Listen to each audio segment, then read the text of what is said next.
नाज़रीन, सालेपट वेझो ॻोठ Hussain Bakhsh Mangrio government primary school की बिल्डिंग ज़बून हालीअ जो शिकार थी वई आहे। उन हवाले से पेश आहे SS न्यूज़ जे रिपोर्टर नवाब मीराणीअ जी हीअ रिपोर्ट।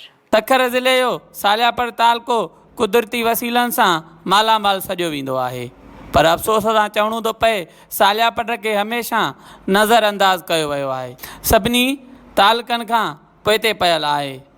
सालियापट में केतिरा स्कूल बंदि पयल आहिनि ऐं वरी किथे स्कूल आहिनि त उते उस्ताद न आहे, वरी जिते उस्ताद आहिनि त उते बिल्डिंग न आहे। ईअं ई हिकु बदनसीब school government primary school Hussain Bakhsh Mangrio में जिते स्कूल की बिल्डिंग ज़बून हाल शिकार थी वई आहे, जिते 100 खां मथे गुलड़नि जहिड़ा मासूम ॿारड़ा पढ़ी रहिया आहिनि, जिते रोज़ जे बुनियाद ते स्कूल मां चापड़ किरी रहिया आहिनि। अचो त वधीक ॿारनि ऐं उस्तादनि ऐं ॻोठाणनि सां ॻाल्हायूं था, हुननि जो छा चवणु आहे। महिरबानी करे असां अपील था कयूं तालीम जे वज़ीर खे, मिनिस्टर खे, महिरबानी करे असांखे ही स्कूल जी बिल्डिंग जेको आहे असांखे नई तामीर कराए ॾिनी वञे। हिते तक़रीबन 70-75 ॿार आहे, नंढड़ा नंढड़ा मासूम ॿार आहिनि, मथों चापड़ किरी रहिया आहिनि।